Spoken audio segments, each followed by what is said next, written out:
O Senhor esteja convosco. Proclamação do Evangelho de Jesus Cristo segundo Mateus.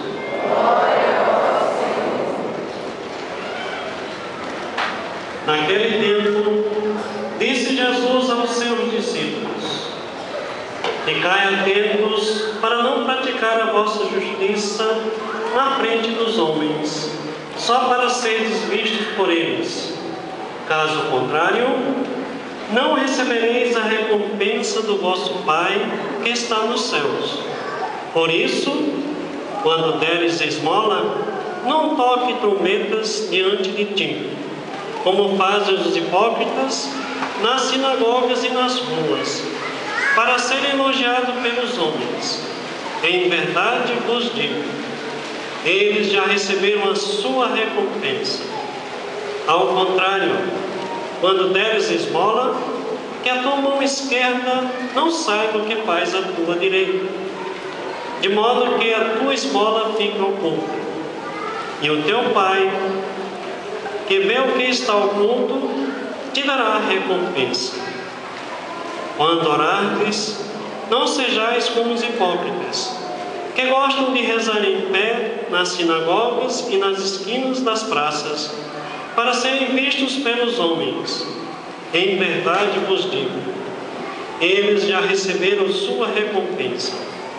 Ao contrário, quando tu orares, entra no teu quarto, fecha a porta e reza ao teu Pai que está oculto.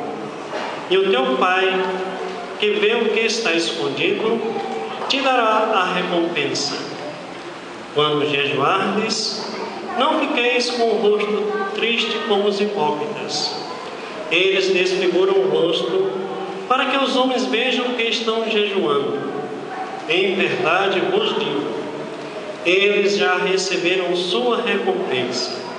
Tu, porém, quando jejuares, perfuma a cabeça e lava o rosto, para que os homens não vejam que estás jejuando, mas somente teu Pai que está oculto.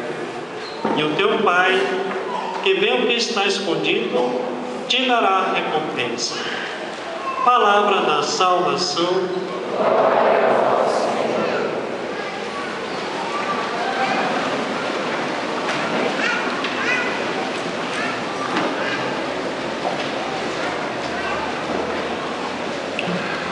Meus irmãos e minhas irmãs, hoje nós estamos iniciando a nossa quaresma. E a quaresma, por incrível que pareça, ela é resultado da nossa, vamos dizer assim, acomodação. Os primeiros cristãos não tinham a celebração da quaresma. Até praticamente o século IV, os cristãos não tinham essa ideia da quaresma, porque a vida cristã era vivida numa intensidade tão grande. Éramos perseguidos, éramos, vamos dizer assim, exigidos na experiência da nossa fé e do nosso testemunho, que nós não tínhamos ali a necessidade de uma quaresma.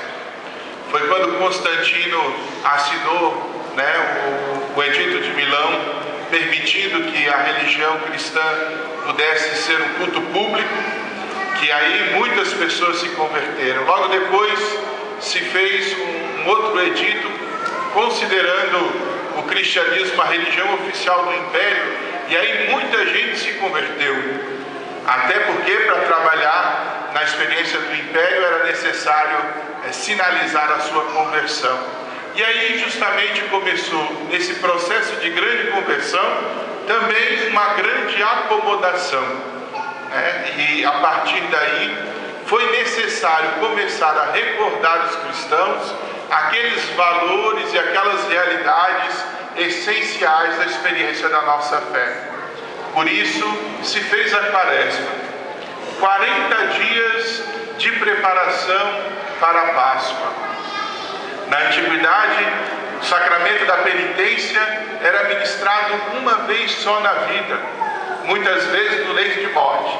Se podia batizar uma vez, que era o sinal da conversão, para começar a experiência da vida cristã e se podia confessar uma vez na vida, como a reparação, caso nós tivéssemos caído em alguma falta na experiência, da nossa vida cristã.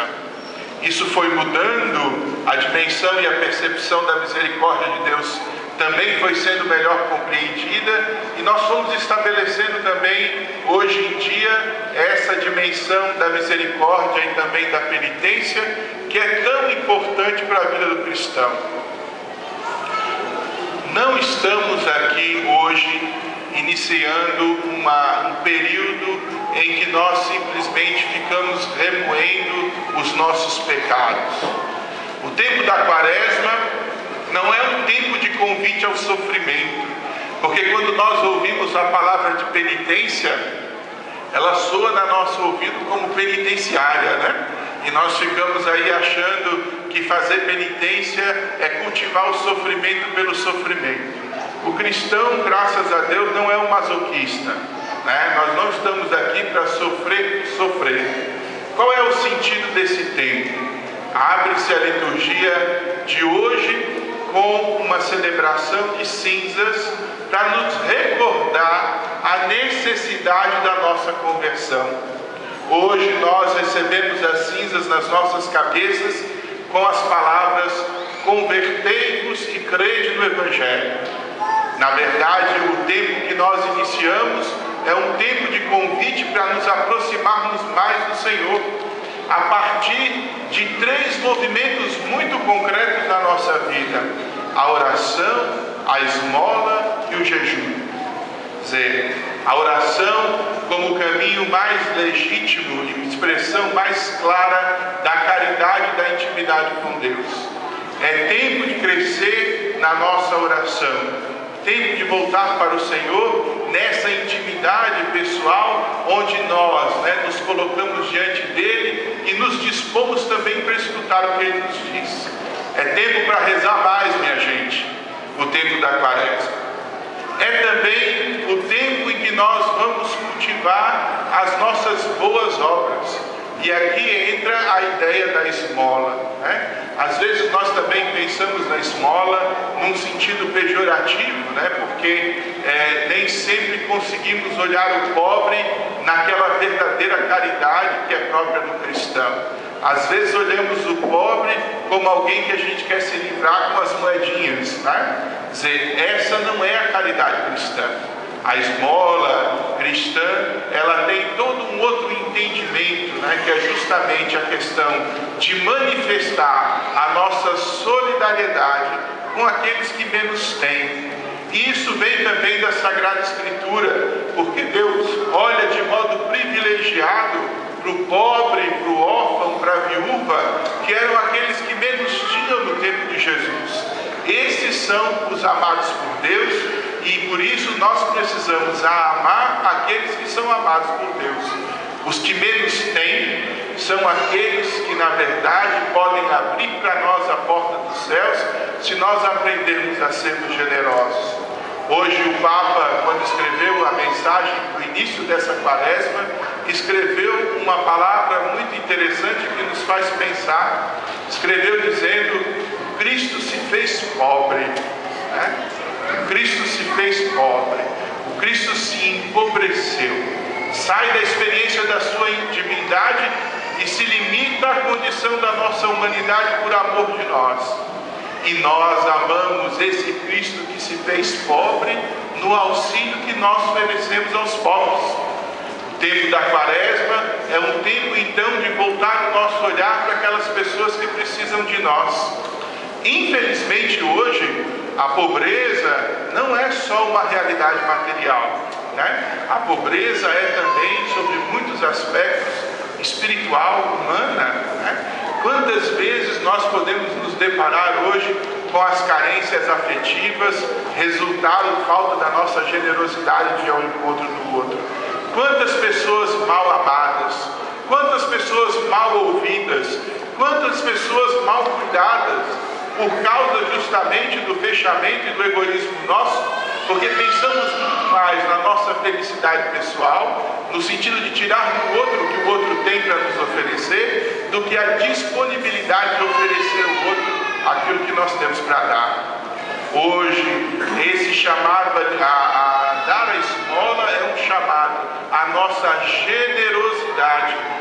40 dias somos chamados a sermos mais generosos, mais empenhados na prática do bem, mais atentos à presença do outro na nossa vida, porque esse também é um caminho da nossa conversão. Olha que bonito, a oração nos ajuda a olhar para Deus, né? A esmola nos ajuda a olhar para o outro, né? E agora, o último, que é o jejum, nos ajuda a olhar para nós mesmos. As mulheres que não me comecem a dieta hoje na quarta-feira de cinzas, viu? O espírito do jejum não é emagrecer, né? Daqui a pouco a gente vai ter a dieta dos 40 dias da quaresma, né? Quer dizer, não é esse o objetivo da quaresma. Nós não entramos na experiência hoje de jejum para a gente de repente ganhar algum benefício, aí vamos dizer simplesmente físico, né? O jejum é a recordação realmente da nossa necessidade de Deus. O jejum é a recordação de que nós precisamos ter autodomínio. O jejum é talvez o maior exercício que nós podemos realizar em termos de liberdade, porque nos ensina a renunciar àquilo que nós podemos ter, mas que nós preferimos não ter para oferecer ao outro. O jejum, dentro daquilo que é a espiritualidade cristã, não se limita então à mera privação da carne num determinado dia da semana, ou a gente não assistir a novela tal no dia tal, né?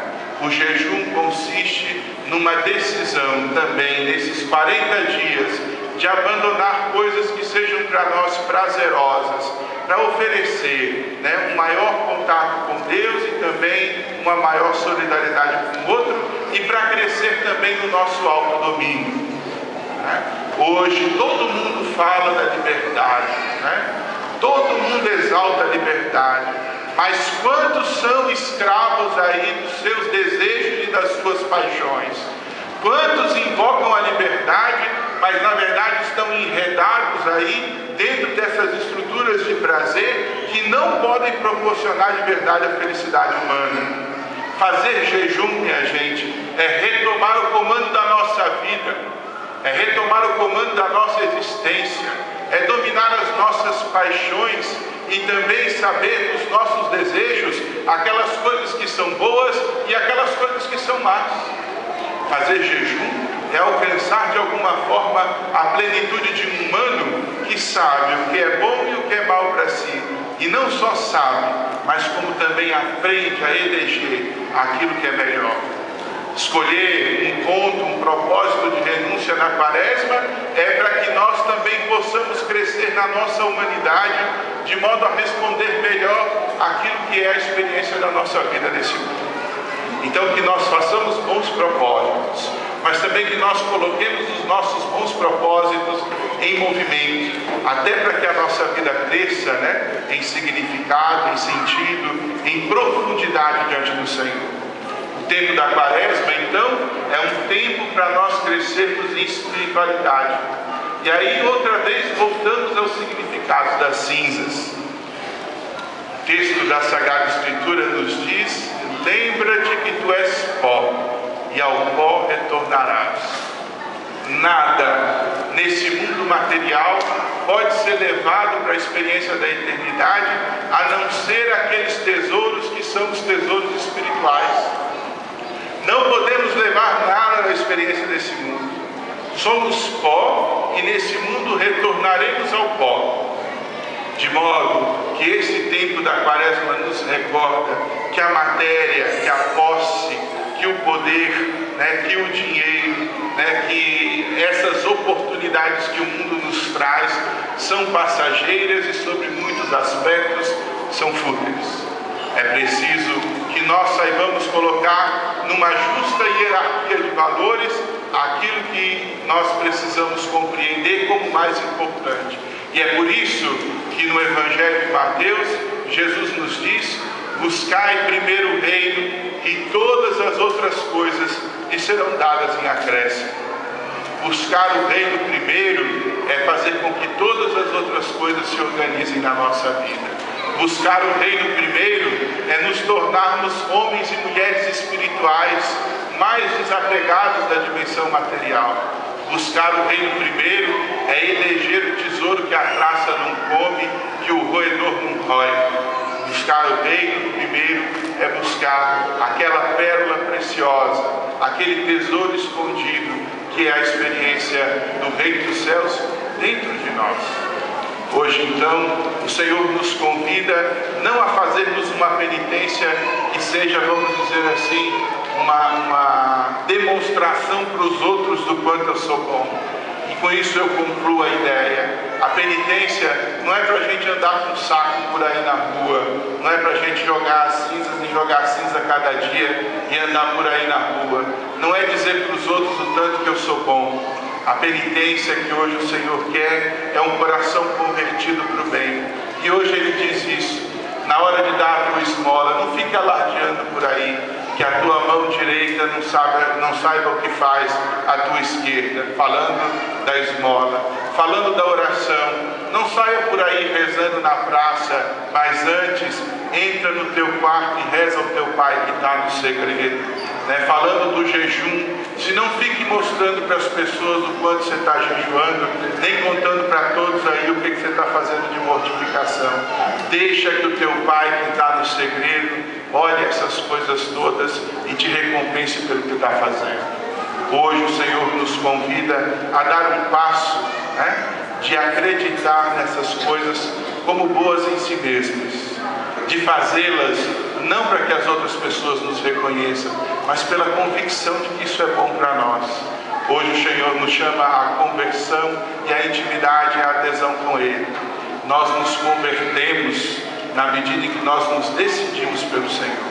Então que hoje, ao receber piedosamente as nossas cinzas, não façamos desse um ritual vazio, mas que o nosso coração esteja desejoso de fazer esses 40 dias como dias de verdadeira oração, esmola e jejum. Louvado seja nosso Senhor Jesus Cristo.